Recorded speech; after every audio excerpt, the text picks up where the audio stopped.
available in more homes than the Pac-12 network. We are the podcast of champions. They give it back now to the 30, or down to the 20. All the band is out on the field.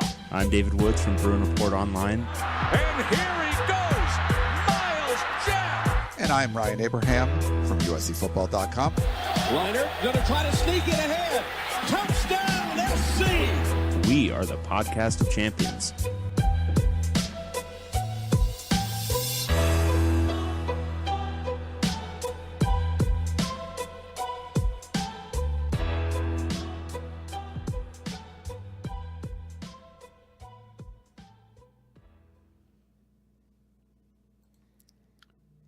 Welcome everyone back to the podcast of champions. I'm your host David Woods from the UCLA site on 247 Bruin Report Online.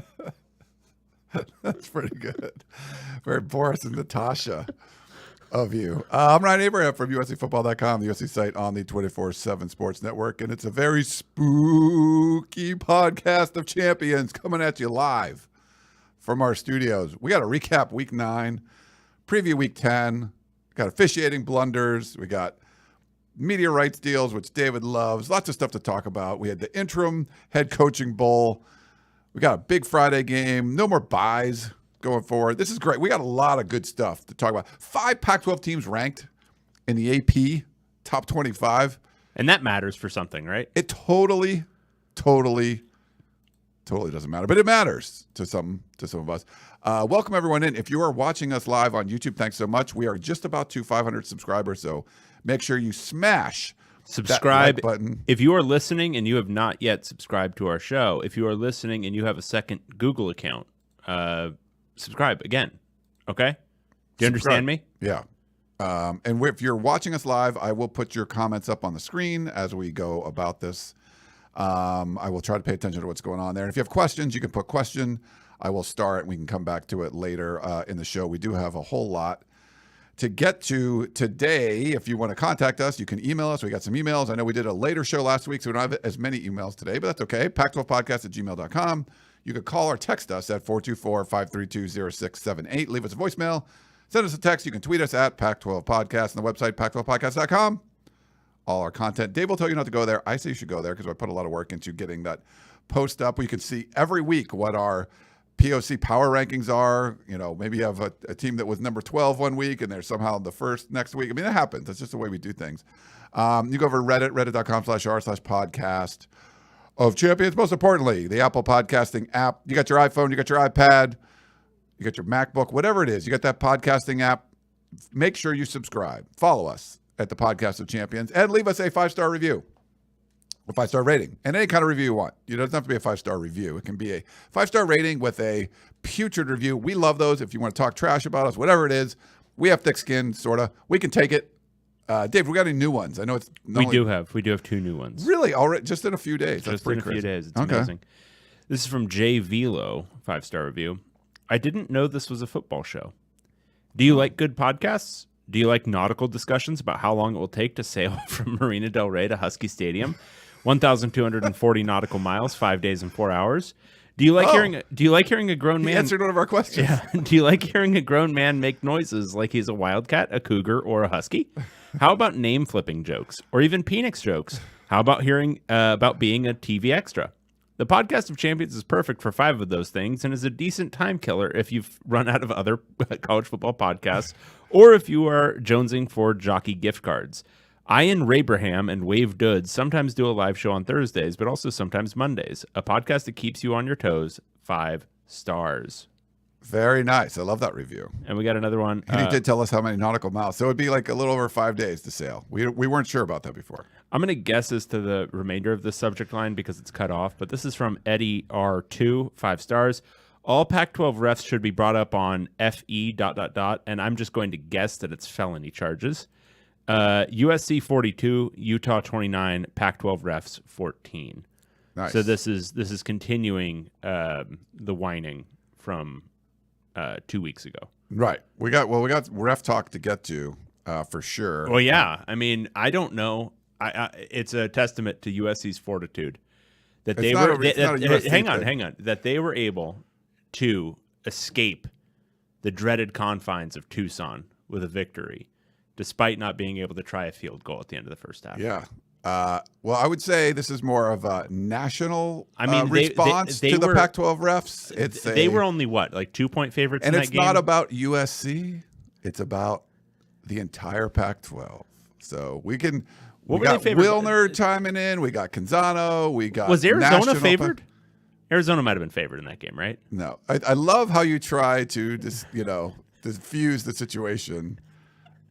It's not. I don't care what happens in the game. Mm-hmm. It didn't decide the game. Mm-hmm. 2 weeks ago, it decided a game. This one didn't decide a It game. decided. Oh, 2 weeks ago it didn't decide. It changed the alter. It altered the game. Yeah, Uh-huh. the result. Well, I mean, if they'd been able to try that field goal, who knows what might have No, happened. for Arizona, that doesn't matter. Well, what mattered for Arizona? Wasn't there a bit of an issue towards the end of this game? Kind of a BS. Complete Yeah. BS. Okay. Yeah, they All right. took that. Probably took added 4 points to USC. Well, he made the mistake of trying to hold Caleb Williams' hand. yes, You can't do that. No, that Not was, after the guy is falling down. You just got to just let him fall. No, You don't grab his hand. it was very bad. But we'll get all that stuff. Robert wants to know, where are the costumes? I did a live show last night and had a costume. I asked Dave this morning if he wanted a costume. I have small children, so no, I don't wear costumes. Don't you take your kids out trick or So treating? here's the thing about Halloween for me. I never got into it as an adult. Like even in college when it was just like a drunken fuckfest. I was never into it. Like Okay. I don't know. Like it's the dressing up as an adult, never been a big fan. Interesting. Like I don't know if it's like I've had a hard time transitioning from like these childhood holidays to like making them like some adult thing. Gotcha. All Yeah. right. I take my kids trick or treating. That's what I do. That's There my you go. contribution to the Hey, holiday. that you do you. Halloween kind of like people fall One of my daughters is a cat ballerina this year, and the other one is Belle. Nice. Very cool. Yeah. I want to talk about our sponsor, MyBookie. Yeah, they were great. I had a great week. So we both had a great week. I was 4-1. You were 5-0. Picks against the spread, 5-0, David. And the one we got wrong was off by 1 point. I'm so mad. Like, so I listened to you. Well, you listened to me and switched your your Washington State pick. That helped. I listened to you on the go all in on the UCLA game. So I put like triple my my units on that one. That was a really nice payday at the end. I had one that missed by 1 point. I did a parlay with UCLA in it too, and I missed with the Oregon game. But it was a great day on MyBookie for me. So hopefully it was for you guys too. You can double your deposit if you haven't gone on there yet. Use the promo code Pac12 up to $1,000 if you deposit it into MyBookie. Use our promo code Pac12 and you will get to double all that and bet all the money. We're on the roll now, man. We are like we're killing. We're going to kill the spreads right now. So I'm very happy. We're well above 500. But yeah, get in there with MyBookie, promo code Pac12, and kill it. But I was very happy. You definitely helped me with the UCLA thing. I'm like, I feel pretty confident that Stanford's going to lay an egg in the Rose Bowl, and man, did they. Well, and we'll get into that game, but it's not even that they laid an egg. It's that they're a horrible team, and they're a horrible team that was a very bad matchup against UCLA. Like the ways in which they are horrible are the ways in which UCLA is really, really good. And you knew going in, not only is UCLA's offense going to be able to score, but they're also going to be able to shut down that offense for Stanford. Yeah. So, yeah, that's the kind of expert analysis you get here on the POC. And don't pay attention to any other season. This year, we're rocking it. We were rocking it until like the last year. But it's funny, we watch it enough, and like my sort of theory was there was a lot of big home dogs, and we just know how hard it is on the road. For whatever reason, it's tough. Stanford looks like a different team at home and on the road, and even Oregon. Different teams don't look as good on the road. So that's sort of what I went with last week, and I think both of us kind of went along with that. And yeah, that was good. We have some. So we got a lot of stuff to get to. We have some big breaking news. We have to start off right at the top. The Stanford tree has been suspended for the rest of the calendar year. Yeah, because Stanford is the enemy of fun. Literally, they held a sign that said, "What is it? Stanford hates fun," and they've been banned for that. Yeah, and apparently, like the different tree mascots kind of discussed this over time, and they're like, "Oh, if you're a tree mascot that wasn't suspended, like, were you even the mascot?" I mean, how dumb is this? But they were talking about there's like it's not just the sports stuff. Apparently, if you want to have a party at Stanford, you have to register, and like the party registrations are like way down. They put all this red tape in the way, so you can't have parties. I guess there's a kickoff party they would have to start the semester that they postponed. So Stanford is really making it hard for undergrad students to go out and have fun. And then the concern is, well, you can't, they used to have like some open door policy where like underage undergrads could like drink in their rooms if the door was open, and now you can't. So people are hiding it, and they're concerned about all this stuff. So it was a big thing. I read the whole student newspaper article on this, but this is concerning, Dave. People are, you got to free the tree. This is not cool. I think it's part of Stanford beginning to make their way out of Power 5 FBS football. Like it's just another step in that direction. See if they can smooth out all these like traditions, get them out of there, get nobody enjoying it at all. David Shaw's already gone a ways towards that, right?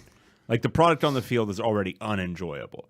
But now they can't even enjoy it in the ironic way that Stanford has through time immemorial of we're terrible, but we have this fun band and this stupid tree but like, and so we can all pretend like this is ironic rather than deeply devastating to watch our football team lose every week by like 40 points. But now you can't even have that. So now you're just watching a bad football team. Now you are just like New Mexico State. And who wants that? No. Nobody. New Mexico State with a bunch of billionaires as alumni. But yeah. So I think it's just part of delegitimizing the football program generally so they can move on to the Ivy League. But I think our official stance at the POC is free the tree. Is that fair? Yeah, free the tree. Free the tree. It's so stupid. And when Stanford was good, there was nothing more obnoxious than that. Oh, God, tree. yes. Like watching it dance around while like Jim Harbaugh is running the exact same play against your defense. Just like the exact you. same running play, just all the way down the field, and then they'll do it again all the way down the field. And there's just nothing you can do to stop it. And the entire time that king tree is just dancing. Again, Stanford just makes me curse.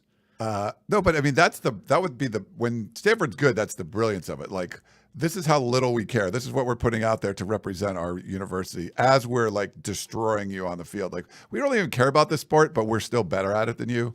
Mm-hmm. But it's also good when they're terrible and they're just getting crushed, because then you can see the tree dancing around like, yeah, this ironic thing. Like, it's great, but Stanford apparently hates fun, so they're stopping doing all that stuff. Yeah. I love the fact that we got 5 Pac-12 teams in the AP poll. Oregon number 8, USC 9, UCLA 10, Utah 12, and Oregon State slipping in at number 24 in the bye week. So it's sort of like they took a little nap and come back. I'm interested to see how this shapes up in the CFP, the initial rankings. Which are they coming out this week? Tomorrow, Tuesday. Yeah. So because if they hold with a similar setup or even maybe a little bit better, that leads me to think they're setting up for the Pac-12 to get a team in if they can get them in with one loss. Because setting these guys up all in a line, November 19th looms super large as an opportunity for some serious resume padding. Yeah. And allowing Oregon State to be at 24, that feels like a flip spot. Like if Oregon State wins on Friday, they maintain. But if Washington wins, they're going to take that spot. It seems like they're setting up for these are the 5 Pac-12 ranked teams. These are the resume wins in the Pac-12. Yeah, and I mean, it's good. And I think, I forget who tweeted it out, but if you look at USC, UCLA, Oregon, Utah, those teams are 15-0 against the rest, everybody else, right? Mm-hmm. Is there one of those teams? Is it Oregon State? Is it Washington? Can one of those teams get a win over a top 4? And now you got Oregon State ranked. We'll see. Oregon State had a chance. They almost beat USC at home. Washington wasn't very competitive in their game against. I think their only opportunities left for those two teams are against Oregon. I think it's Washington, Oregon, and then Oregon State, Oregon. I don't think either of those two teams. I think, UCLA's already played Washington. They don't play Oregon State. Yeah. USC's already played Oregon State. They don't play Washington. Yeah. And Utah. Wait, what is Utah went to Washington State. They go to Oregon. And what else? Utah's Colorado left. Utah's Oregon left, but they don't have. They don't have. Yeah, Washington. They already played Oregon State, right? Yeah. And they beat them, and they don't play Washington. Yeah. So, yeah, the only team that's actually got to play what I think we would say are the consensus 5-6 teams in the Pac-12 this year is Oregon. Unless it's like, is Cal going to beat somebody? Is Arizona State going to beat somebody? I don't know. I don't think so, but. I mean, we'll talk about the preview for this week, but I do think this one this weekend, I think, is one of the remaining opportunities for a true upset, which is ASU UCLA. Yeah. No, ASU is playing a little bit better of late. True trap spot, and UCLA has to go to Tempe. Trenton Bourque, yeah. I was a little worried because they started him. I thought they were going to start Emory Jones, so I was like a little worried about my pick, but that ended up working out. But yeah, it's a road game. and we've just seen, it's been tough on the road. So in the Pac-12. So I mean, it's a good thing for the conference. But you got a bunch of teams that are like 4-1, 5-1 in conference, and a whole bunch of teams that are like 1-4 in the conference. I guess that's good if you want. I mean, you don't need parity anymore. Like, this is anti-parity. So this is sort of like. Yeah, Wilner had a good piece on that. Just kind of this idea that the parity, having parity actually hurts. The fact that there are so many, teams that are, 1-4 means that there are a lot of teams that are, 5-0, 4-1. Yeah. No, that's true. And what did Larry Scott want? He wanted parity. He wanted the opposite of this. This is way better for the conference. Like, just having good teams, and they beat up the bad teams, and not like everybody beats everybody every week, and it just doesn't matter. You probably don't care about the Big 12 media rights deal. They kind of jump ahead. Oh God, no. They jump ahead of the Pac-12. They're getting like $32 million a school, right? That's not bad. Yeah, like when you lose, I'm sorry. What? That's not bad. Well, what's wrong? Is it bad? Your thesis statement for the longest time has been, if you're making anything less than like $60 million a year, you're basically a group of 5 conference. No, I've not been saying that. They lost Texas and Oklahoma. That was your take with Pac-12. No. Yes. I'm saying the other conferences are making that. What was the Pac-12's media deal going to be if UCLA and USC had stayed? It was going to be way more than $32 million a year. We think so. Way more. And it was probably going to be in like the 45 range. Right? Potentially, yeah. But like Texas and Oklahoma left. So that's, right. But they've consigned themselves to a group of 5 conference. Like they're way below, so they can't compete, right? Because they're only making $32 million a year per school. They're going to have a hard time competing with the SEC and the Big Ten. Right. But I saw some numbers where they could get it up to like 50. It depends. But they partnered with ESPN and partnered with Fox. What does that mean? Is that sort of like, is it setting the market for, I think if you're Kliavkoff, you want to try to compare yourself to the Big Ten. But now that the Big 12 has a deal, ESPN, Fox, or whoever you're going to talk with is probably going to be like, we're going to compare you to that and not to what the Big Ten's doing. So I don't know what it means for the Pac-12. I think it probably, I mean. The Pac-12 can beat that number, though, I think, for sure. Yeah, that's my take on it, is that I don't think they blew anything out of the water. Right. I think the Pac-12 can get there or best it. And then that, I mean, what that would read to me is that eliminates the Big 12 as an option for a lot of these schools looking for more money. I think you might be looking for a different competitive balance or whatever in the Big 12. But frankly, if you're not going to the Big 12 for money, I would not be looking for ease of competition there either, because the Big 12, it's going to be a competitive as hell football conference for the foreseeable future. I mean, they've got some hungry group of 5s coming in. Yeah. Who have competed at a lower level but have done it with less money. When they walk into $32 million a year, they're going to be like, wow, this is a lot more money than we were making.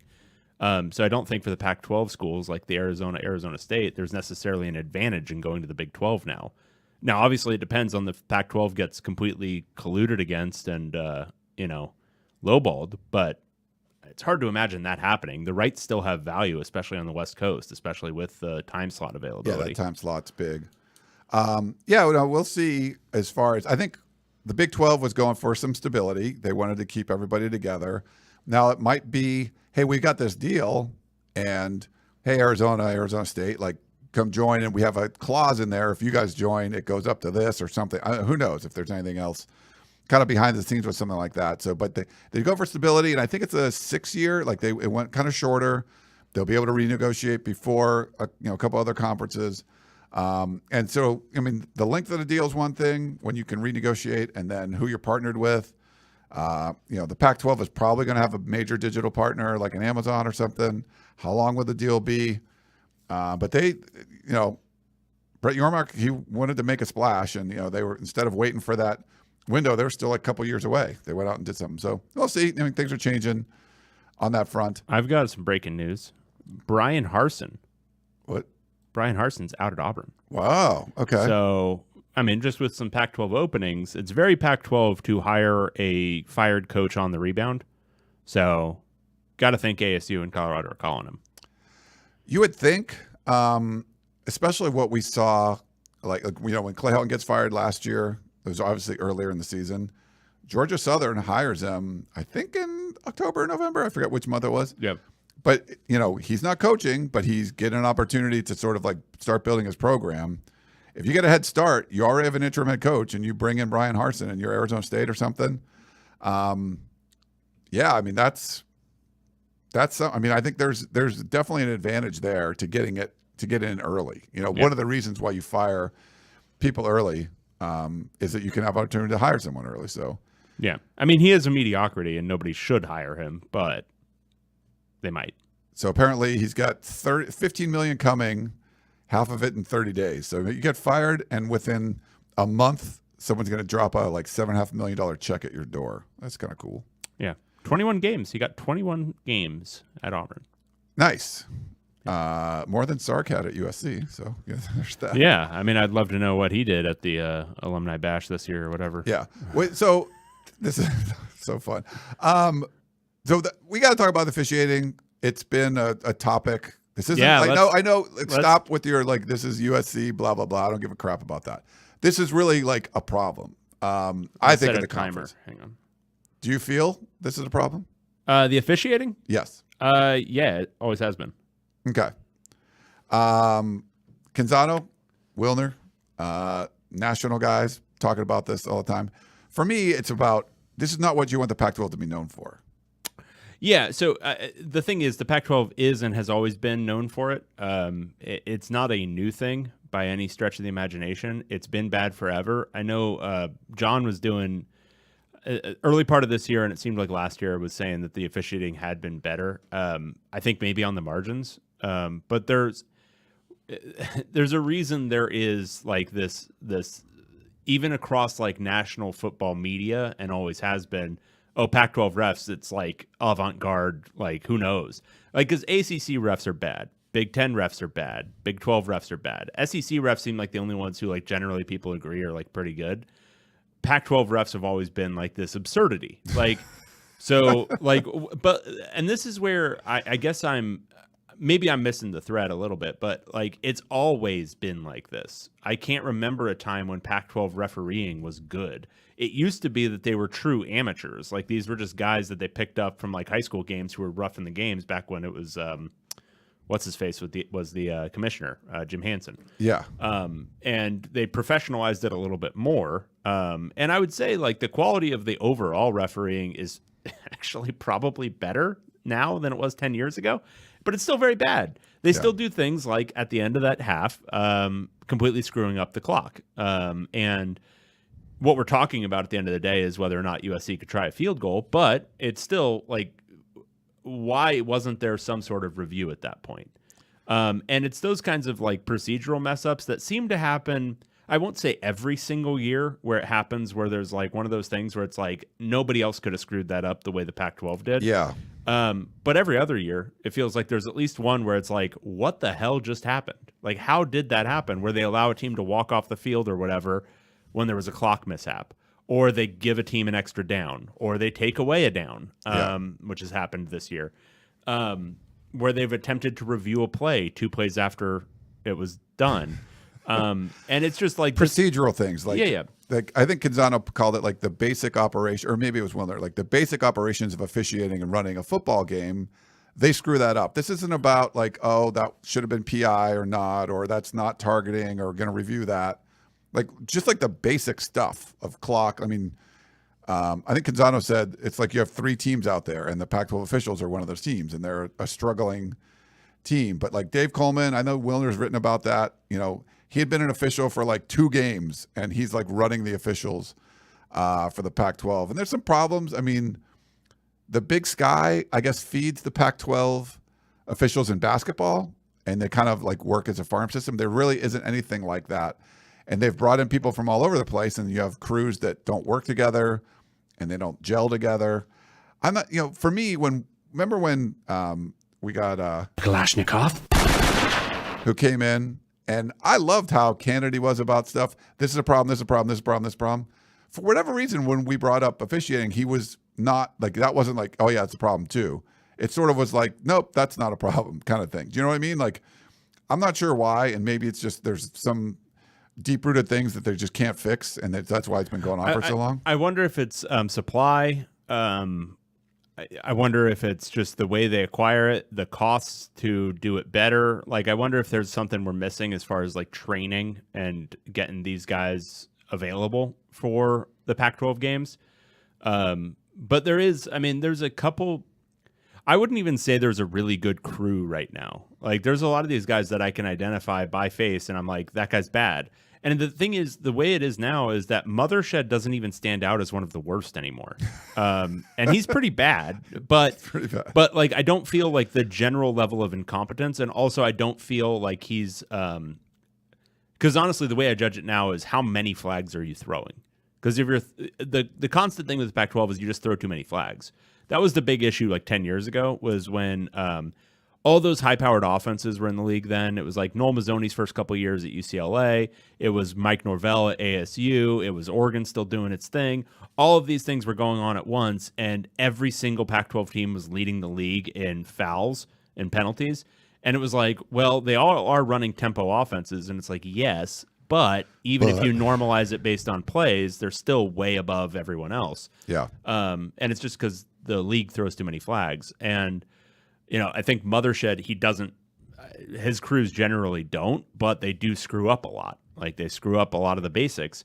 But the league generally, it's always been kind of bad. And I think it's, at this point, we've talked about it every year. Like, people ask a question in the offseason, like, what's the one thing about the league that you would fix? And my answer has always been, make the officiating better. At this point, it might just be the acquisition of officiating talent, the training of officiating talent. Like, what do you need to have? Do you need to have like a refereeing academy? Like, do you need it to be former coaches? Like, what do you need it to be to make it better? I don't know if there's a good answer to that. But I guess my point is, it's always been bad. It's always been pretty equally bad. The thing is, everyone feels like they're getting screwed all the time. Yeah. Everyone feels like their team is getting picked on by the refs. I certainly felt that way when Stanford was literally never called for an offensive hold during the David Shaw years, the early David Shaw years before he became zombie David Shaw. But was any of that true or legitimate? Probably not. Or if it was, it was just the variability and vagaries of, incompetence. Right. Yeah, and that's been my point. I know USC fans kind of get on me a lot of times. I'm like, I don't think it's bias. I think if you have bias, you have to actually be good at your job if you want to try to alter a game. Well, and this is in a one way or another. So this is a separate thing. The USC thing is a very distinct thing, and this I'm bringing this up legitimately. Nobody wants to hear rich people whine, and I'm not using rich people like in specific to your wealth.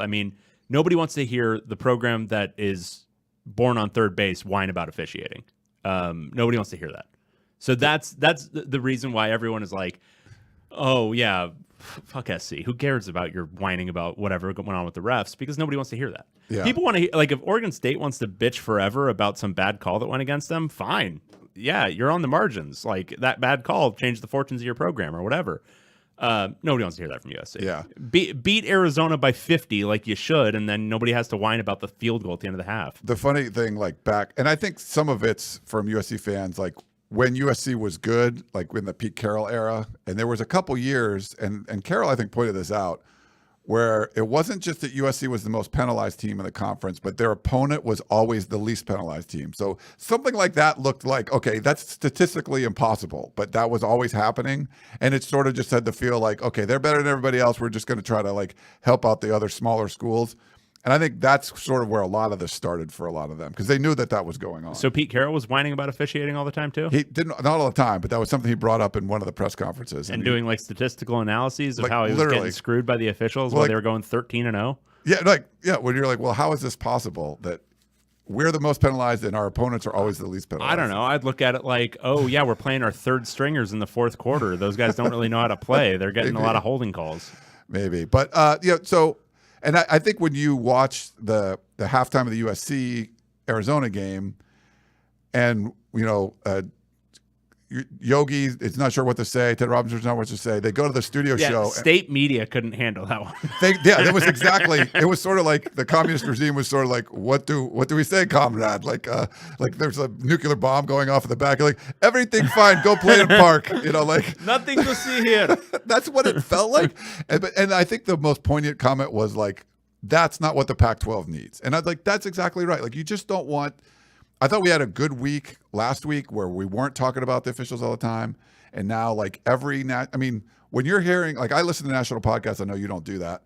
They're talking about, oh, there was a great Michigan, with the Michigan, not Michigan great brawl, but Michigan State brawl, or Ohio State, Penn State, or Tennessee, crushing Kentucky, or Kansas State shutting out Oklahoma State. And then when they talk about the Pac-12, the first thing they talk about is officiating. You're like, that's not what you want. You want to talk about these games, so. Yeah, especially this year. I mean, the league has some really good teams this year, so you want a little bit more focus on that. Yeah. All right. Well, let's do our. But let's talk about the officiating. Roundup. No, Pac-12 Roundup. I know. I was being funny because we want to focus on the teams, and yet we're spending half our initial time talking about the refs. No. Let's do the Pac-12 Roundup. We have to do the Roundup. We did our. We got our power rankings. We got 5 games that were in the books. Like I said, a great week of picking. A little upset. Dave got the little edge on me, but it was good. I think our overall philosophies were good. Road team, big home dogs, and a lot of them covered. So the kind of way we thought. So let's go to our number 12 team, Colorado Buffaloes. They were hosting our now number 8 team, Arizona State Sun Devils. in the interim bowl, the interim head coaching bowl. Final score really deceptive. Arizona State suffered a backdoor cover, big time. Thank you. Backdoor cover. Thank you. 42-34 beat Colorado. This was 42-20. And then Colorado scored 2 in junk time. 1 touchdown legitimate with their offense. The other one a punt return touchdown. It was a beatdown. ASU, I think Sean Aguano had taken over play calling duties offensively for this game, and he should maintain those duties going forward. They also settled on the correct quarterback finally. Who was that? Well, I'll put a picture of him up. Trenton Bourguet. Yeah, I was a little upset because we picked Colorado to cover at home, but assuming that Bourguet wasn't going to play because we both thought Bourguet was better. Yeah. And he played. Yeah, but we still covered thanks to the punt return for a touchdown. That was great. Yeah. That was so good. I've never been happier about a junk time score. But yeah, I mean, Arizona State offensively, they were really good in this one. Valade was really, really good on the ground. They ran the ball really well. Yeah, I mean, compared to Colorado, like what Colorado had given up, was it that great? Meh. But, getting over 100 yards when this offense had been struggling just the week before against Stanford. Very good. And they should not go back to Emory Jones at any point this year. They have their quarterback. And it makes this offense...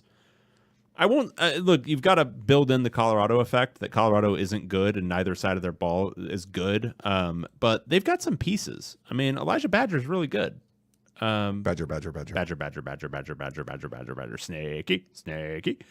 Valade's good. Like, they've got some pieces offensively that can be dangerous to deal with. That tight end had 3 touchdowns, right? Like, yeah. Jalen Conyers, yes, and over 100 yards himself.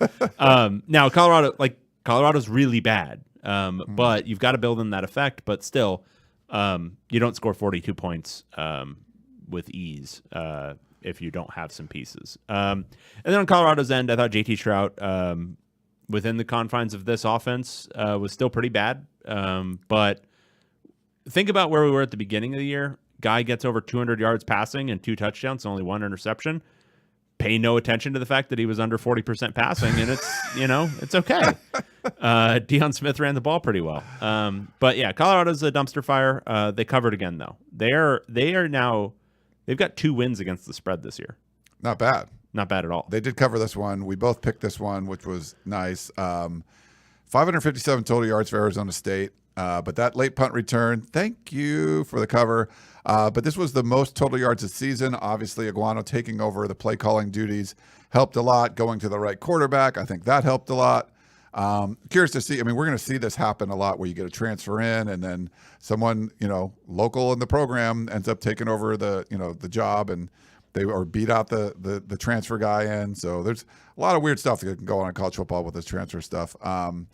Colorado, so they've allowed at least 38 points in all 7 of their losses this season. I thought they'd be a little, more competitive at home, sort of like we saw in the Cal game a couple weeks ago.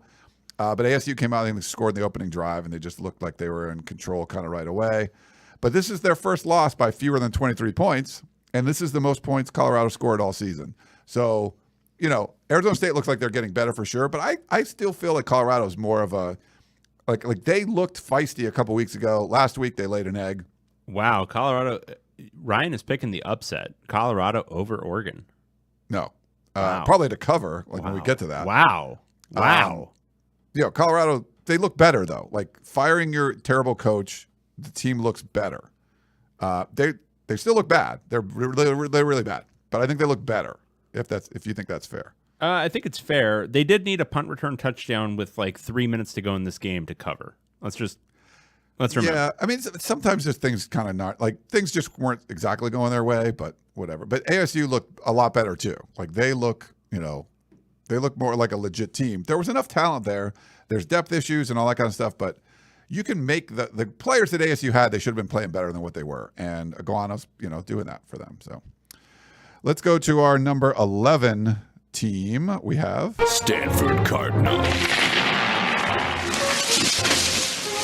And they win the Rose Bowl, taking on our number 2 team. Although, because they gave up a late touchdown, I kind of wanted to drop this team, but we'll keep them there. UCLA Bruins. They did allow Stanford's second touchdown in 3 games. Yeah, to me, that's like now UCLA should be like 5th. Now, was Stanford's first string still in there going against UCLA's like walk-ons? Yes. They were. But it still counts, baby. This was a really boring game because it went almost exactly to expectation for me. Like just kind of everything. And David Shaw threw no wrinkles in there, which was really weird. Weird that David Shaw did the exact same thing he normally Yeah, but does. like so coming into this game, Stanford was down its top 3 running backs, and they were playing a walk-on and the guy who was started the year as a 4th stringer as their 2 starting running backs. With that, you would expect them to like throw the ball a little bit more. When they've been pressed the last few years, David Shaw's gone to like a pseudo air raid where they'll throw the ball like 50 or 60 times. Tanner McKee only had 29 attempts in this game. And yeah, there were a few more that were designed for being a throw, and then he had to run it because their offensive line is a trash can. But they still ran the ball an insane amount in this game for both the time and score and for the fact that they had no running backs and their offensive line is terrible. Just really bizarre. But because of that, it went basically to expectation. UCLA was able to rebound significantly from that Oregon defensive performance because Stanford's a better fit for what their personnel does. Like UCLA's linebackers are a step slow. Stanford's entire team is a step slow. And so getting out there and tackling ball carriers on the perimeter is a lot easier against Stanford. The edge rush struggled against Oregon's offensive line, not going to struggle against Stanford's, which had been injured and also bad most of this year. So Tanner McKee was constantly getting pressed in the pocket. Every time they ran a slow mesh, it was either a 1-yard gain or a tackle for loss. Consistency. It went exactly the way you would have thought defensively. And then offensively, UCLA scored 38, probably should have been more. Thompson Robinson was actually better than his stats show. He was 18 of 29 for a little under 200 yards. Ton of drops from his receiving core. This probably should have been 45-13, something like that. But Zach Charbonnet was freaky good. He had 198 yards, 3 touchdowns on the ground, and then had an additional 61 yards through the air. And they ran all through, again, what was something we were expecting, a terrible Stanford rush defense. So went exactly the way I thought it would, which is rare. And Stanford is a very bad football team. They are. That's my first note. Is Stanford is terrible. Yeah. They won 2 games in a row, scoring 1 touchdown. But those were smoke and mirrors. Yeah, exactly. Those were smoke and mirrors. They scored a combined 31 points in those 2 games. Yeah. Notre Dame went on the road and beat the crap out of Syracuse. Notre Dame went on the road and beat the crap out of a 7-1 North Carolina team. Yeah. And should have lost to Cal and did lose to Stanford, who didn't score a touchdown. They scored 1 touchdown. It's crazy. I don't know. They're going to beat Clemson this weekend, aren't they? They might. Yeah. I don't know. Clemson's only a 4-point road favorite over Notre Dame at home. And Notre Dame lost to Marshall and Stanford at home. So I don't get it. But they're terrible. If you like, the running of the football thing, like, so if you're an old school fan of football, there's a lot of passing right now. So if you're an old school fan, maybe the 324 rushing yards that UCLA had, you kind of get, like that a little bit. 7.2 yards per carry. Yeah, that's pretty good. So a season high, rushing yards, 5.5 on fourth down. I'm 5 for 5 on fourth down. So and those were not like all like fourth and inches. Like no, they were like there was like a lot of 4th and 5s. And Chip Kelly's like, we make these decisions during the week. It's like, yeah, oh, you do? Like, we make that decision when we see what Stanford's defense looks like. 4th and 5, like on your own side of the field. Like, yeah, just go for it. What the hell? Okay, I mean that's fine. Like you go 5 for 5. I don't know if that's more of a reflection on their lack of appreciation for Stanford's defense, or if it's just like, oh yeah, their offense isn't going to move the ball at all, so we can go for it wherever we want to. Yeah, this is the 3rd time since the start of last season that UCLA converted that many, like at least 5 fourth downs. Like that's a lot to go for. They've done it 3 times in the last. Yeah. But it's the first time to go perfect. So going 5 for 5. Well, the funniest part is they're 5 for 5 on 4th down, 5 for 15 on 3rd down. We got to go a lot more 4th downs. Like they're just better at that. So the one thing is they used Thompson Robinson a lot as a runner in this game. There was a lot of like kind of speed option to the outside. He got hurt. Like he was getting dinged up throughout the game, and he went into the medical tent like in between downs. Yes, just like, yes, and like it was the kind of thing where you're like, could they just staple that tent shut? Because they were winning this game by like 32 points, and he was still rolling out there, and it's like, no. This doesn't need to keep happening. Stanford, you could give them how many quarters could you have given Stanford to score 38 points? Like how many would it have taken? Well, it depends. Like with the first string defense still in. How long would it have taken Stanford to score 38? I think it would have been like 4 games worth of quarters. Probably, but I think like if you just keep the people on the field, like I think the offense would be less tired than the defense. So they would eventually just like kind of like it's like when I play they'd be taking naps. When I play shoots and ladders with my kids and I win, but then they want to finish the game. And I'm just like sitting there watching them just continuously just go down the chutes, and I want to like just die. I just want to like absolutely die. Sink into a puddle. I love that you crush your kids at shoots and ladders. No, I don't go easy on them. Nice. Yeah, you don't want to do that. And I like strategy. Like even with sorry, like I do the numbers strategy. Like I'm like, you got to get them all at a start. You got to get them all moving around. Like and like I'm brutal about it. Well, to answer your question, Stanford had a season low 270 yards. So I don't know how many games that would take to get them up to 38 points. Like he said, 10 quarters they went without scoring a touchdown. In this modern college football world, you go 10 quarters without scoring a TD. Crazy. Iowa had a big offensive output, and Stanford still cannot. But like my little note here is like we still should drop UCLA for giving up a touchdown late in the game. So that's just fair enough. That's the hill I'm going to die on. Okay, we got our number 10 team, California Golden Bears. And they were hosting our number 1 team, Oregon Ducks. So Ryan sent me a text. I think it was when Cal went up 10-7 in this game, saying, "Oh no!" I said, "Go Bears." Go Bears. Yeah, whatever it was. Yeah. And I was taking my kids to a Halloween thing, and I was like, I don't know. And then I'm like, Cal was like, and then I start following it, and then I get home and I watch it, and I'm like, what are we even talking about here? Oregon. So I went back and watched the first few minutes. It was Oregon didn't play well in the first half. Just they looked like maybe a little bit hungover from that big win over UCLA. Yeah, but they weren't playing particularly well. They got stopped a couple of times.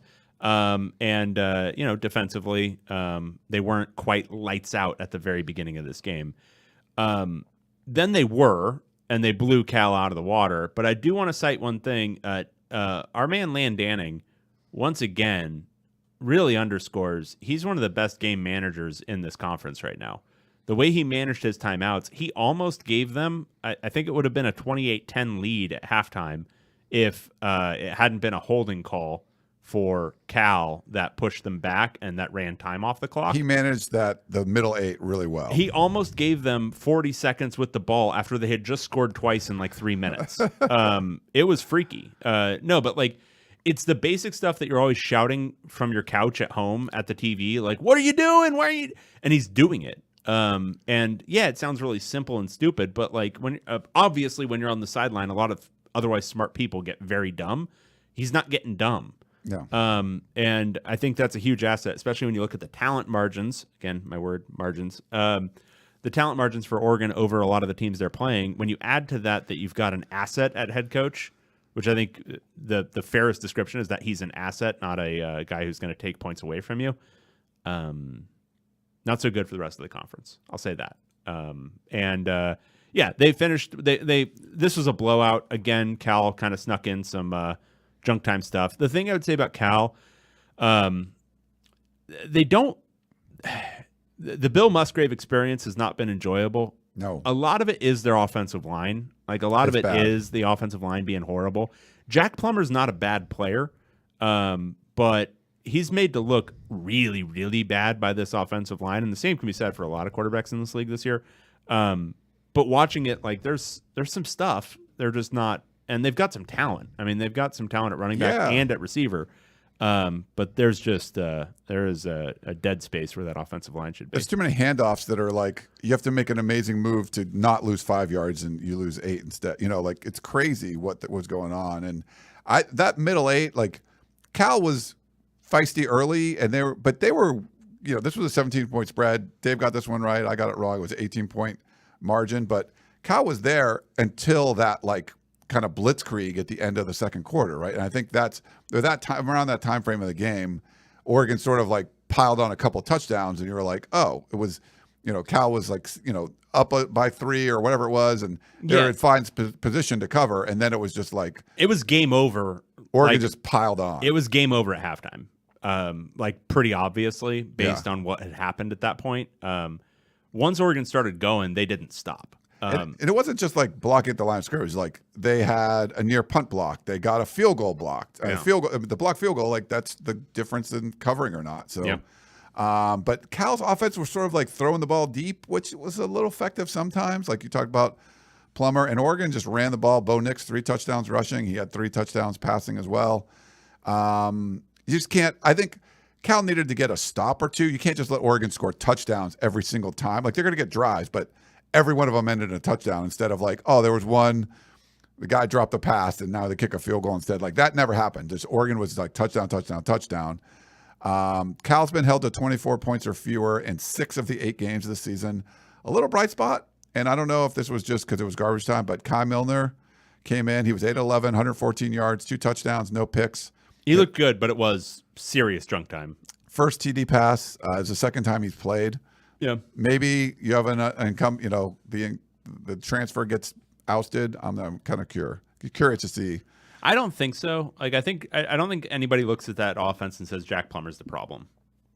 Yeah, the offensive line was definitely a problem. Yeah. All right, we got our number 9 team, Arizona Wildcats. And they were hosting our number 3 team, USC Trojans. Talk about another game that more or less went to our expectations, right? We walked into this game and we're both saying, gonna be a shootout. Don't really trust USC's defense. 15.5 points is too many. Too many. And this is the first time I didn't pick USC to cover a spread all year. Was right. Yeah, and I would say for this one, I mean, it could have been closer. Like this could have been neck and neck, and potentially an overtime game. There was a bad call, but the one thing I want to focus on here. I thought Arizona scored 37 points despite Jed Fish. I thought he was calling one of the worst games I've ever seen in the first half, especially. There was so much throwing deep from Jaden DeLora, like low percentage attempts at conversions. Like there was a lot of fades. There was a lot of attempting to just like get in one-on-ones and see if your guys can beat them. And they had room in like the middle of the field. Like it seemed like they were attacking the middle of the field really well, and then they would just go to these low percentage throws to the sideline where there'd be like one option, and that was it. I thought it was a really poorly called game from Fish, and they still scored 37. I think, for USC's defense, I think there's obviously some concern, but I would caution Arizona's offense is good. That's a legitimately good offense, and you kind of knew coming into this game they're going to be able to score some points, and they've got 3 really good receivers. I mean, Singer, Cowing, and McMillan. Those are 3 guys that Singer had 3 touchdowns, and he had the one of the best catches we've seen all year, the one-handed touchdown catch in the Well, end hell, zone. McMillan's one-handed catch early was also, I mean, it was into double coverage, and he just like, hey, I'm going to bring this down with one arm. They were making freaky plays, and Cowing, from like a quickness in the middle of the field standpoint, I don't know that there's a quicker guy at receiver in the Pac-12 this year. So I would stack up their receivers against pretty much anybody. Yeah. Their top three. So, you know, if you're worried about USC's defense, I think there's legitimate reason for it. But this game alone shouldn't be like the end all be all, because Arizona's offense is good, and this was a good Jaden Delora game too. On USC's side, Caleb Williams is a freak. He's an exceptional player. Even his incompletions, like there was that one, I can't remember when it was. He was rolling left, got pressure on him, and just rears back and throws kind of across his body, and it's just a strike. Oh yeah, it was to Brendan Rice, who once again dropped a ball that if it had been a spear, it would have killed him.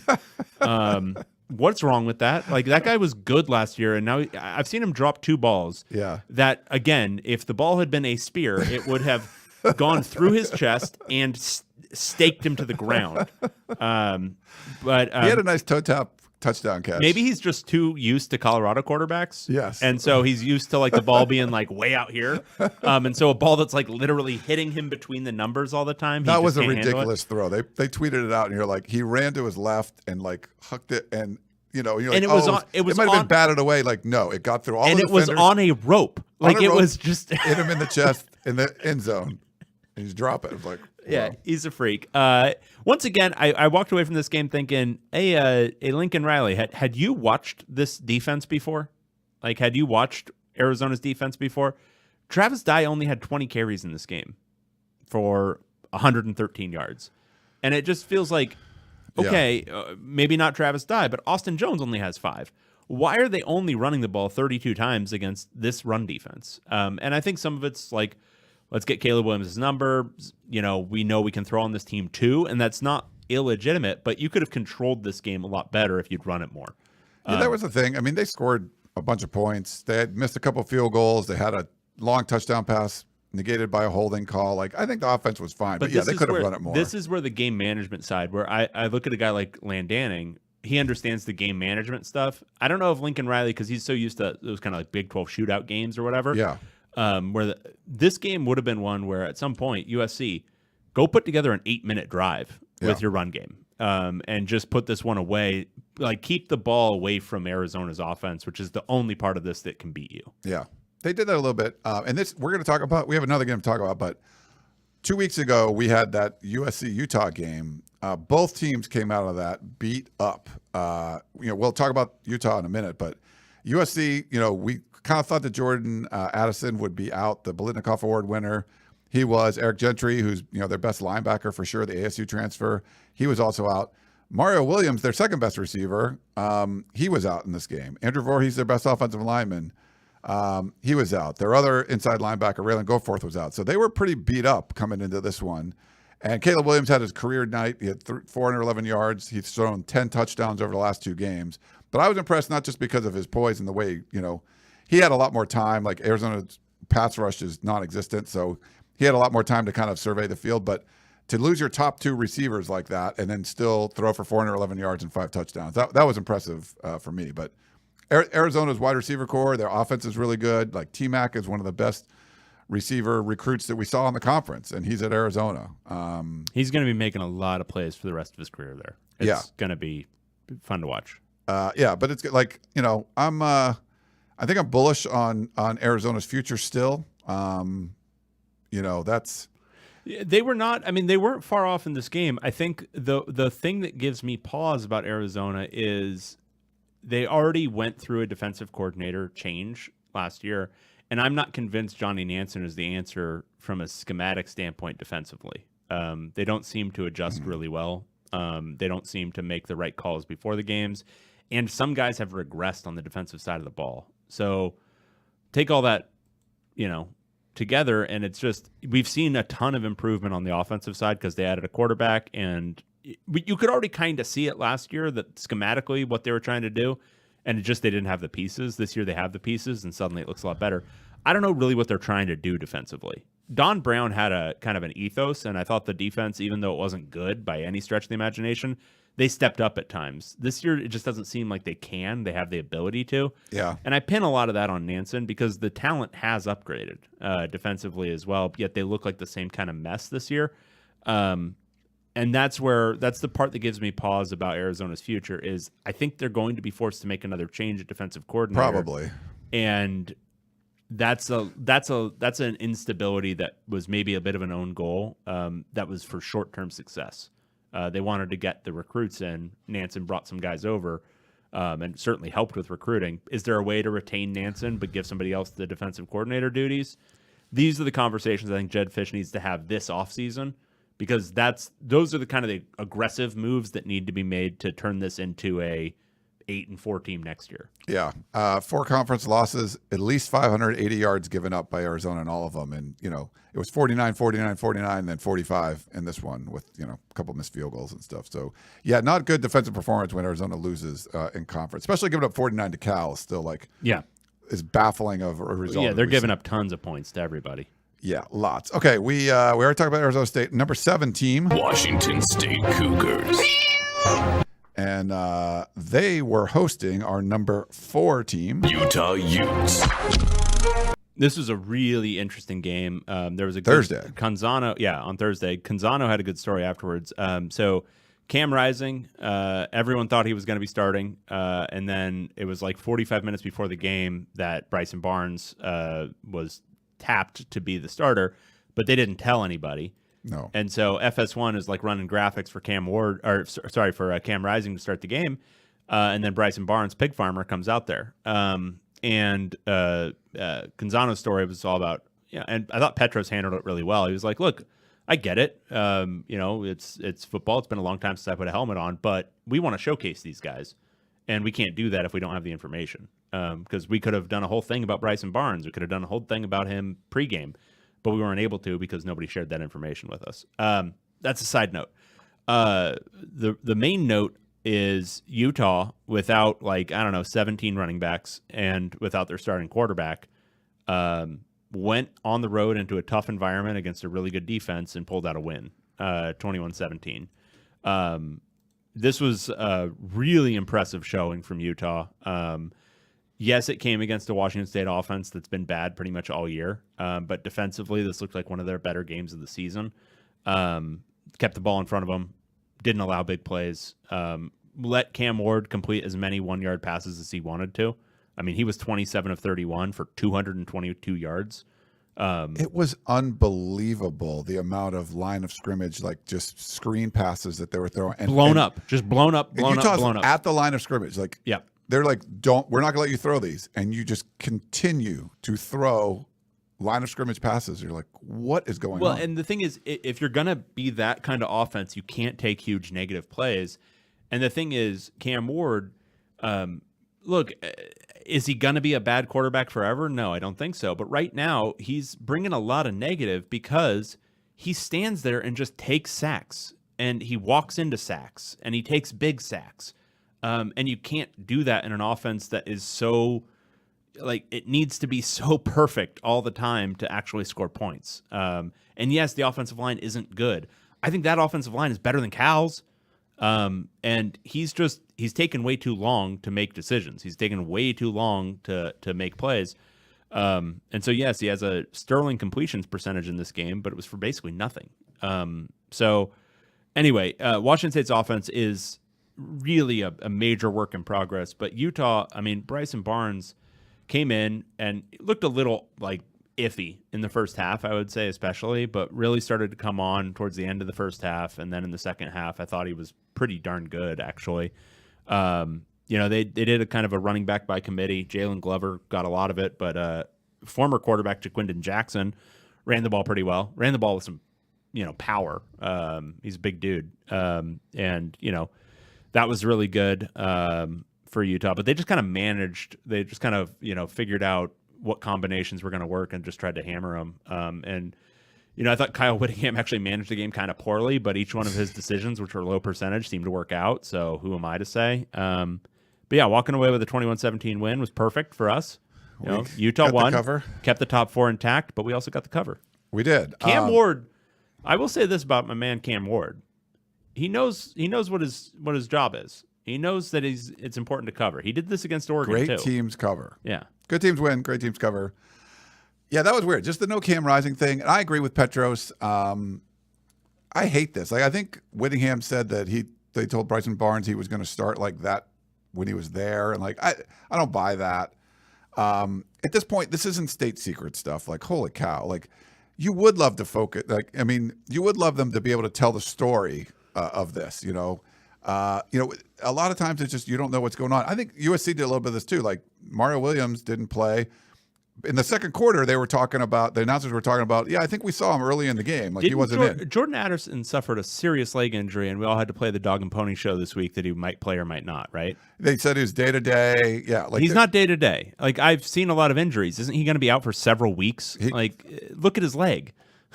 Yeah, like he looked like he was limping still. I mean, I don't like this stuff. I don't like this. It's not state secrets, but whatever. So Rising doesn't play, congrats to Barnesford coming in there.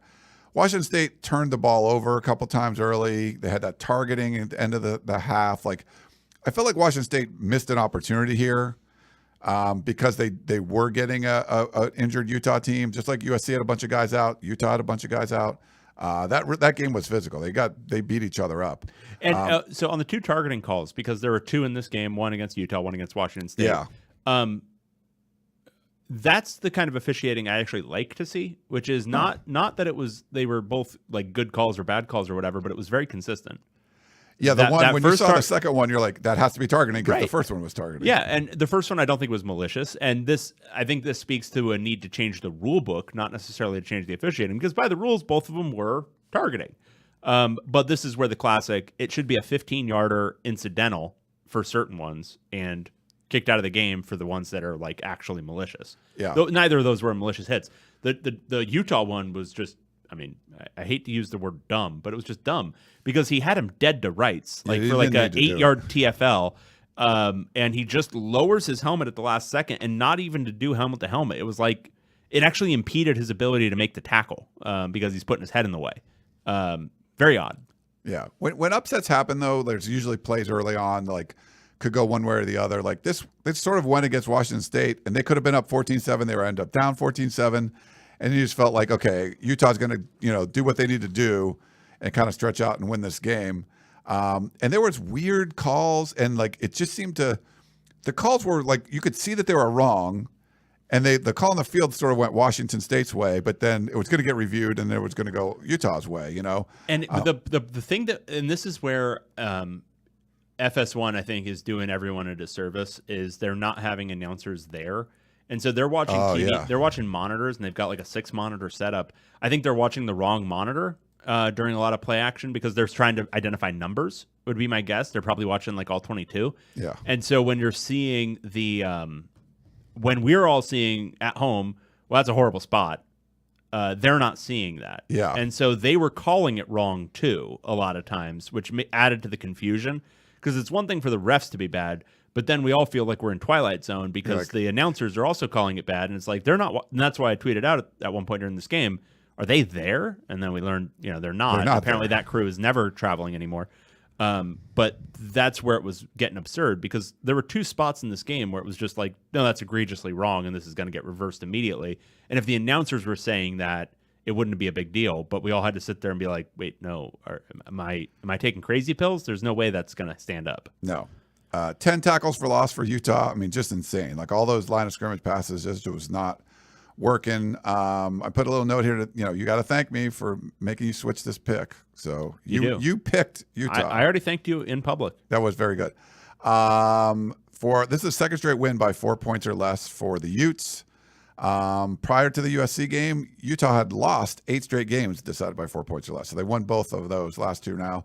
150th career win for Kyle Whittingham. And for Washington State's the 3rd straight game, they were under 20 points. I didn't even realize that. And the 4th game held under 20 in 2022. So, Can we talk about how much of a must-win this was for Utah? Because this was the last really losable one before Oregon. They've got Arizona and Stanford at home and Colorado besides. They might have the easiest non-marquee matchup slate of any remaining contender in the league. this was a huge win. They absolutely needed this one. 100%. All right, let's take a quick break. We'll come back. We're going to a little time crunch. So we're going to do our picks, and we got to go through some questions. Back in a minute.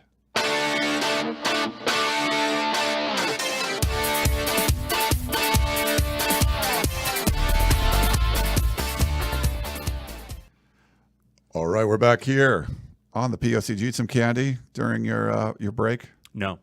You didn't? No, people watched me. I just sat here. You sat looking here? at my computer. All right, let's do our picks, and we'll try. We got a bunch of questions, so we'll try to get through them fairly quickly. Where do you have to be? I got another podcast to do. I got about 25 minutes. Oh, wow. Think we can do it? Yeah, we can race through this thing. Okay. Damn. Okay. We have a Friday game to start us off, and it's probably the best game of the weekend. We've got Oregon State Beavers. on the road taking on Washington Huskies. And just to clarify, Oregon State and Washington were both on byes. We have Oregon State at number 5 and Washington at number 6. I didn't mention that during our rundown. So this is a hugely important game for a lot of reasons, but 7:30, number 24, Oregon State traveling to Washington. Washington's a 4.5-point favorite. Not just for these two teams to determine who might be the fifth wheel in the conference race, but there's some weird tiebreaker rules in the Pac-12 this year, including strength of schedule. Oregon State has played a couple of these teams. We'll have played 3 of them, I think, at the end of the day: Utah, USC, and Oregon. UCLA hasn't played Oregon State. Oregon State winning here would be bad for UCLA. Why? Because they've played Washington. So if you're a UCLA fan who's thinking about the tiebreaker, if they beat USC but Utah beats Oregon, you want a Washington win here.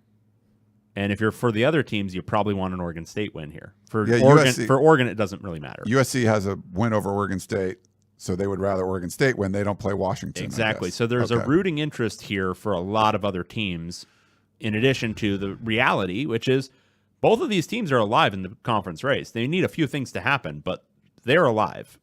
For Utah, too, right? Utah doesn't play Washington. They played Oregon State. Exactly. Okay, yeah. So there's a lot of rooting interest for Oregon State. There's UCLA interest for Washington. So Washington's a 4.5-point favorite. This is I'm going to be locked in on this game. It's going to be a ton of fun. I think these are two really interesting teams. Oregon State's the more balanced one. They've got a pretty decent offense, pretty good defense. Washington has a horrible defense, but a really, really good offense. Yeah. They're at home. Husky Stadium's a tough place to play. Oregon State's been a different team on the road. Give me Washington. Same thing, and it's really just that home-away thing. I mean, yeah, if this is at home, I'd take an Oregon State. I would give 4.5 points. But this is, I think Oregon State's been a different team on the road. They come in ranked. I think it's going to be a 1 week of ranking, and Washington gets the victory at home and takes the ranking. They would overtake the ranking. Yeah. Okay. We've got our number in the country, number 8 team, Oregon Ducks. On the road. I don't know where they're ranked, but it would be like 130-ish or something like that. They're taking on Colorado Buffaloes. It's a palindrome at 12:30. Oregon traveling to Colorado. Oregon 7-1. Colorado 1-7. Oregon is a 31.5-point favorite on the road against the Buffaloes. Yeah. So Colorado did cover last week. They did. However, they shouldn't have. It required a punt return touchdown. Yeah. I'm taking Oregon. I think they're going to cover the 31.5. That's so many. I know. I think they're going to win this one by 38. So I think was a couple weeks ago. I took Colorado, and it was like 24.5, or I think we both did, right? We both took Colorado at, I forget where they played, Washington State. I mean, Oregon State or something. This one's at home though. Yep. So to cover 31.5 on the road, Oregon just covered 17 on the road at Cal. Mm-hmm. Colorado beat Cal. Give me Colorado to cover 31.5. You're doing transitive property for spreads now. But this is both road games. Both, Oregon going on the road to both these teams. This will really test the road theory in the Pac-12. Right. And the road theory did well last week. Yeah, I mean, Oregon The only way I can imagine them not covering is if it's like 38-3 at halftime, and Landanning just comes out in the second half and is just like, we're running the ball with our fourth stringer the rest of the game. That's a very that's a lot. I mean, you can just take your foot off the gas and not cover this. Yeah, that's what I'm still taking Oregon. All right, love it. We got because they also want resume wins now. CFP rankings are going to come out, and they're not going to be happy with their placement. Interesting theory. I like it. Yep. Okay. We're that 7 touchdown loss on their resume is not going to go away, no matter how much you beat Colorado by. Okay. So next up, we've got Washington State Cougars. On the road, taking on Stanford Cardinals. All right. The funniest part about everything is that these two games are on at 12:30, opposite Tennessee, Georgia, and you know what all of us sickos are actually going to be watching. Right. It's these two pieces of shit games. It's so funny. 12:30, Pac-12 Network, Washington State traveling to Stanford. Washington State, what did I have as the line here? 5.5. Is that right? Oh, I dropped to 5. Should we take the 5 or the 5.5? What do you want? Let's see. Kind of depends on what you're picking, doesn't it? I guess it does. I haven't really thought about it yet. All right. So it's 5. Let's do 5. Let's do 5. All right. So Washington State is a 5-point favorite over the Cardinals. So we've got two things to contend with here. The only good unit in this game is Washington State's defense. Yes. Everything else is bad. Stanford's defense has shown a little bit more of a pulse of late, which I think will keep the scoring down. Washington State's offense is not very good, and Stanford's defense has improved. They also rush the passer well, which against this offensive line would concern me. Ernest Cooper, David Bailey, those are two really good young edge rushers for Stanford. I like Stanford here, and I like them to win. Wow. I wrote down Stanford too, so maybe we should take the 5.5. Let's do 5.5. What the hell? Since we're both going to take Stanford. They're just sticking around in games. I don't think they're good. I think they're pretty bad, but I think this is one where, again, the matchups make it a struggle fest for Washington State's offense, and that's just it's too many points. Washington State could still win this, but I think it's like a field goal, not 5 points. Washington State's not scoring a lot of points, so now they're scoring like under 20. What did I say last time? Like that's bad. Maybe some of those like tunnel screens work against Stanford, and you just throw it the line of 3 yards behind the line of scrimmage. And you want to know what the over under is in this game? What? 49. Ooh, yeah, tasty. Yeah. I think I'd hit that under. Because Stanford hasn't scored over 20 points in I think it's 3 or 4 weeks now. And so you're saying Washington State would have to score they'd have to score a lot, and I just don't see it. Yeah, interesting. All right, yeah, I'll go with you. And I'll take Stanford as well. Next up, we've got Arizona Wildcats. On the road, taking on Utah Utes. 4:30 on the Pac-12 Network. Arizona traveling to number 12 Utah. Utah minus 17.5. Is that what I had? Yes, you do. Okay. Utah minus 17.5. Arizona's a tough offensive team, but you could give me Utah minus 24, I think, in this one, and I'd probably still take the Utes. I think it's kind of one of those ones where Arizona shot its wad last week at home. They now have to go on the road against a really tough team in a really tough place. And Utah, we'll see. I mean, Cam Rising didn't look that hurt, so I would imagine he'll be back for this game. Yeah. They might have some more health at running back. Who knows? I like Utah to cover this. I did too. It's close to where I would tip over, but I think you're right. Like if this is on the road, I think Arizona's not going to be as good on the road. They've just given up so many points. I feel like they're going to give a lot up to Utah, and Utah's defense is going to be better. Arizona will be feisty. They'll score. They'll get some great catches, but I just think Utah's winning this by like 21 or something like that. Yep. Okay. We got our number 10 team in the country, UCLA Bruins. On the road, taking on Arizona State Sun Devils. All right, number 10, UCLA going to ASU in Tempe. UCLA is a 10.5-point road favorite. This one's, I think, should be nerve-wracking for UCLA fans. Arizona State, not good. Trash fire team. But they have gotten right in some specific ways over the last week. Offensively, they have some playmakers at receiver, and they have a really good running back, and they have a quarterback who can make throws finally. And a tight end who scored 1 million touchdowns. Right. That combination, I think, leads this into semi-shootout territory, so I'm going to take ASU to cover. And I think this is going to be a one-score game either way. I kind of think so, too. They've just looked a lot better. This could be one that they could come out firing, and, UCLA can just keep running the ball and get the win. And, maybe the Bruins win it by 14 at the end, but I feel like it's going to be somewhat close, and, a weird play will go Arizona State's way at home, but 10.5 is a lot. So you got to win, by 11. I don't know. I don't think I'm just going to take the points here because I feel like it's a road thing. Give me the big home, double-digit home dog. It's been working for me before. I'll do the same here. Yep. Then one last one. We have California Golden Bears. On the road, taking on the number 9 USC Trojans. All right, this is on 7:30 ESPN. Cal traveling to number 9 USC. USC is a 21-point favorite. Is that what I had? Yeah. That's what you have. Yeah. 21-point favorite. When was the last time USC covered? I guess they covered Utah.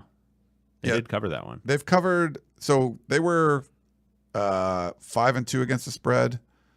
I think they're 5-3 against the spread. Okay. Yeah, this is an interesting one. So Cal on the road, they've got the Notre Dame competitive game. They lost to Colorado and they got blown out by Washington State. They've been a slightly different team at home, I guess. Semi-competitive against Washington, beat the hell out of Arizona.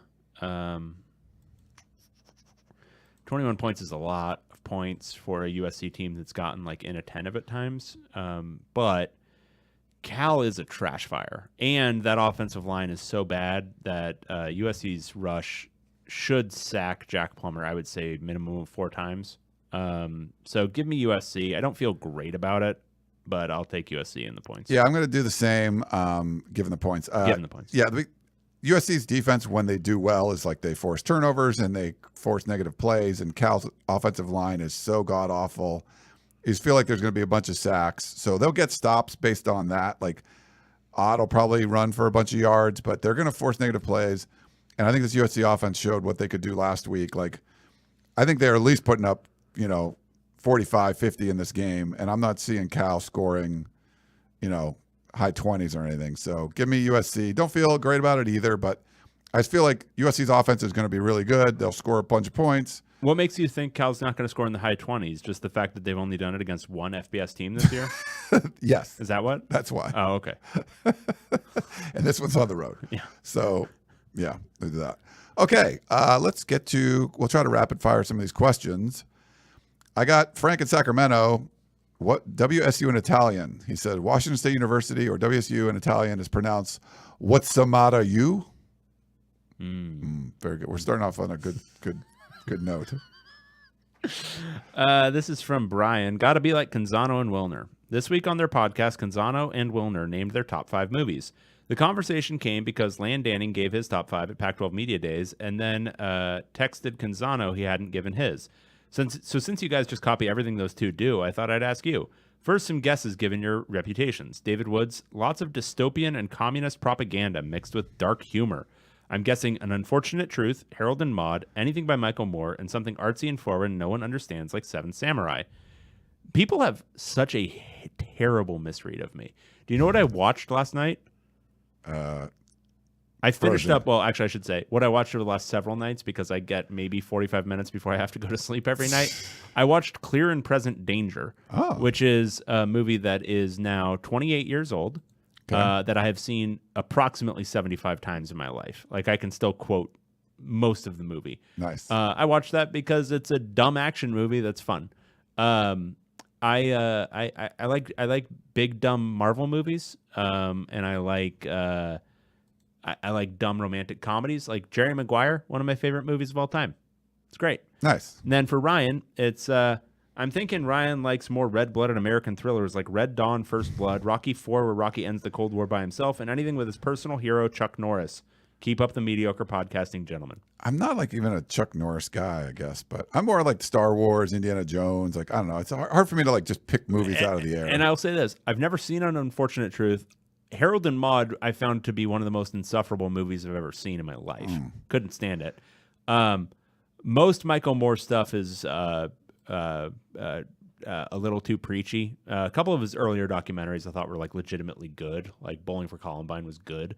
But some of the recent stuff, it's just weird. And I'm a real insular guy. I don't like reading subtitles that much. Gotcha. So yeah. like I don't like watching a bunch of foreign movies, which is that's a personal failing. I'll accept it. But I don't really want to sit there and read during a movie.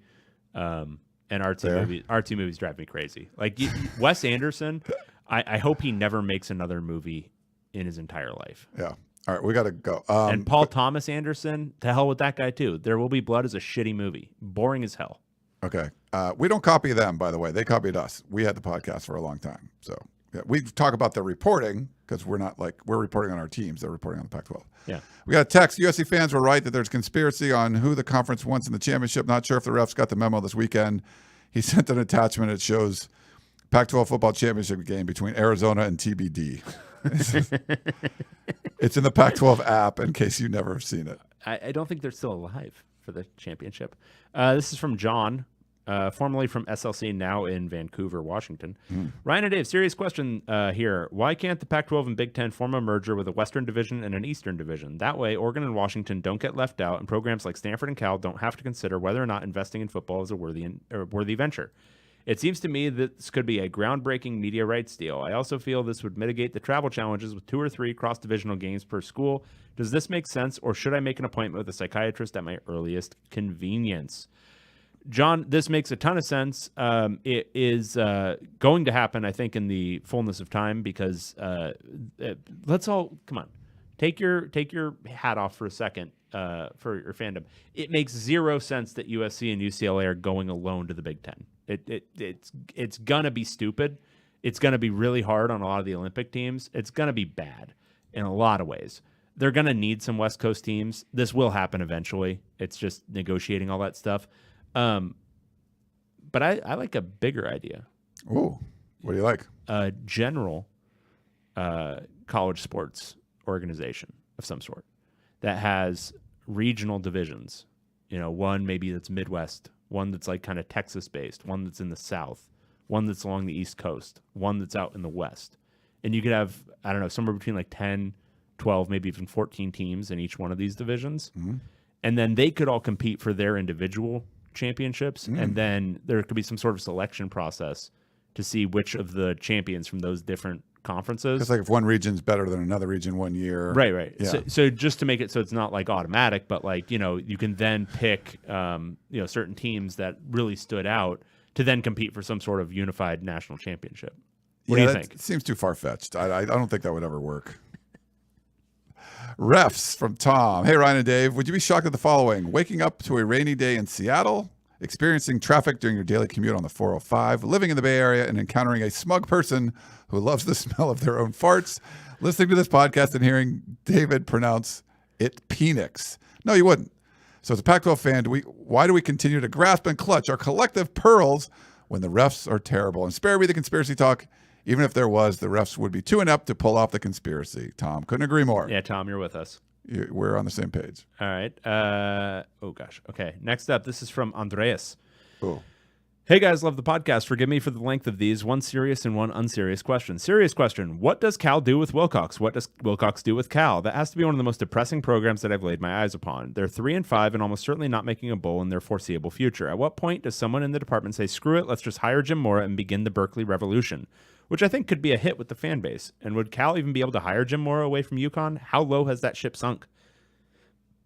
I mean, I would take a stab at it. I think there's a couple of Pac-12 schools that it would make sense to try to go hire Jim Mora. The fact that he's doing that well there? Colorado would make sense. Thematically, you're skipping the Neuheisel era, but you're going right to the most fun I had as a UCLA fan. You're going from Durrell right to Jim Mora. That's great. He was on game day that his house is haunted. I know, that was cool. Pretty funny. That was really fun. Cal would be a fit. I don't know if ASU is a fit for Jim Mora, Probably but I think Cal and Colorado would both be a fit. And then lastly, after UCLA's defensive and Wilcox is, I don't get it. I don't get it. Apparently Oregon offered him the job this offseason. That's insane to me. We've discussed it. Yeah, it doesn't make I don't any know sense. if that was true, but we'll see. Yeah. Lastly, after UCLA's defensive dominance over Stanford, is Clancy Pendergast a better DC than Alex Grinch? Personally, I think USC needs to fend off Grinch from head coaching searches by raising his pay and extending him. I think these first-year speed bumps will only go away if recruits know their DC has strong administrative support. Nice. Andreas. I don't have the big. I mean, he took over the worst defense we've seen in USC's history, I think, last time. So they didn't add the superstars on defense. Grinch was a DC at Ohio State, Oklahoma. He did a good job at Washington State. I think the jury's still out, but Pendergast we know, and he's pretty bad. But he did a good job for the what was it? Sickness? Was that why was Yeah, so Bill McGovern was sick, the UCLA defensive coordinator. So Clancy Pendergast was in the booth, coordinating the, I think, calls. I don't know if he was calling everything, but he was coordinating all the calls. stuff. Okay. Clay and Phoenix, Arizona offense. During the USC, U of A, I just kept going back to the thought, quote, is U of A offense really good? The receivers are by far the best part of this team. This morning, Ryan posted the offensive points per drive stats, and I found them at 100 out of 132 behind Cal, ASU, and UTEP. That got me to dig into more advanced offensive stats, and everything I found gives me the impression that this is an average to below average offense. So I asked you two, how good is this offense, Clay and Phoenix? They're 100th in net points per drive. That's meaning the difference between their offensive points per drive and their defensive points per drive. In offensive points per drive, they're 24th. Defensively, they're 125th. So net points per drive, they're at 100th. But no, the offense is really good. Yeah, I think offense is good. Yeah. All right. Frank, again, I know how to beat USC. I know how to beat USC if you're the home team in a close game. Just run off the field and hope the refs will say it's over. Yeah, Frank, this is the kind of whining I'm talking about. Stop it. Yeah, we don't need that. You won by 8. You should have won by 21. It's Arizona. They were 1-11 last year. Yeah. D. Woods, Pac-12 refs. This is from Coach B in San Diego. Question for David. You make fun of USC fans for complaining about Pac-12 refs. I don't disagree with you. As a high school football coach, I hate when my players complain about the refs. That said, as a USC fan, I'm tired of the refs having such a big impact. I don't complain when a, quote, and it's all caps, terrible call doesn't go our way because I know the refs are going to screw over the other team eventually as well. As the official dignitary of the Pac-12, do you recommend, he has a lot of all caps things, I continue to just assume the refs will be bad both ways, and it will not really impact the game, or should I be upset that the officiating blows and expect more? For the record, yes, I'm a USC student, but I am a Pac-12 loyalist first. Fight on, go Bears, Cal alum, and bring SDSU to the Pac-12. Coach B in San Diego. It's got a lot going on. Yeah, I would recommend, I mean, the thing is, can we all just sit here and complain about the Pac-12 refs collectively? Yeah, I don't think anyone's going to disagree. I mean, if we want to just sit and say, wow, god damn, they're shitty every week. They're awful. It's when it turns into oh, man, they're just trying to screw my team, and they're biased against our team. And if that team happens to be USC, it sounds even worse because, you guys have what is it? How many real national championships and how many fake ones do you guys have? It's 11 total. I think 11 total. And how many of those were the fake ones from before time? 3 or 4? I don't think it would be It's time. It's 7 real ones, right? Well, it depends what, like 1932. From the 1920s, right? Isn't there some dumb shit from then? Yeah, when the Ivy Leagues were doing Yale stuff? was good. Cal, when they were still wearing leather helmets. Cal and Stanford were good. From 1960 to now, how many? I think it's 7. Okay. Yeah, I think, yeah. Nobody wants to hear you whine. Nobody at all. So when it turns into the specific stuff about oh, they hate my team and these 2 roughing calls were horrible and I'm so sad. Nobody wants to hear that. If you want to just say, wow, Jesus Christ, these refs are bad and I'm glad we're getting out of this league, that's fine. I just want it to be where we're not talking about the refs, where it's not this horrible call that changes, no, it doesn't necessarily change the outcome of the game, but changes a lot. It just changes the narrative of what you're talking about because can you believe that the refs did that? It's when you're But it was so cool that they just let the time go out. The referee holding the ball and that was so run cool. the clock. I'm not going to let you. No, you can't have this, Caleb Williams. Run the clock. I have the ball. It'd be like, well, what could you do procedure? Like if a referee came in and made the tackle or something? And I you're wonder. So one of the things that I noted with that play, and we'll leave on this, is that they did make the offensive line move back. And I wonder if the ref was being super petty and was like, well, no, I should have been able to spot the ball, and the clock should have started running because the offensive line moved too far forward. But it because was if already you notice, running. they had to reset it back like a foot or whatever. So if he was being super petty, he could have been like, no, I should have been able to spot the ball. The ball should have, because it's when he walks into the huddle area that the clock starts. Like when the ref walks in with the ball, he hasn't placed it yet, obviously, but he walks in there and then he's like pushing everybody back a little bit. And I wonder if he was just being super petty when they were like, well, it shouldn't have started running. He's like, no, it should have. I should have been able to place that ball. And then they let the play go? Like, then it was like, wait, was this an actual play? Like the kid was like rolling out to throw the ball. I'm like, wait, he shouldn't be able to even snap the ball. But now you're letting this play run? Like the weird one at the end of the Utah game where like USC was able to call timeout in the middle of an interception. That was like, so cool. I mean, there's like stuff like that. You're like, that's not, there's like rules. Like you can't, There's a rule book, isn't there? like you can't call timeout while the play's going on.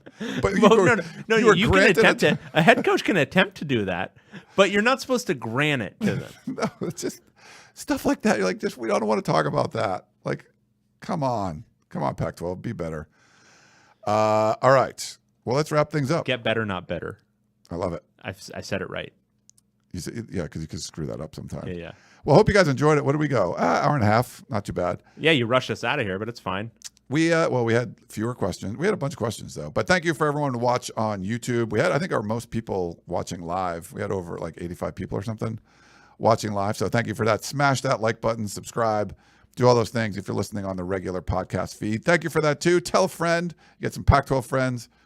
Are we going to be the most informative Pac-12 podcast? No. The most entertaining? Probably not. The best looking crew? Nah, probably not. I don't know what I'm saying, but you should listen to us because we've been around longer. So that's probably a good reason why. Yeah. But for David Woods, I'm Ryan Abraham. Hope you enjoyed the show, and we will talk to you next time. Goodbye.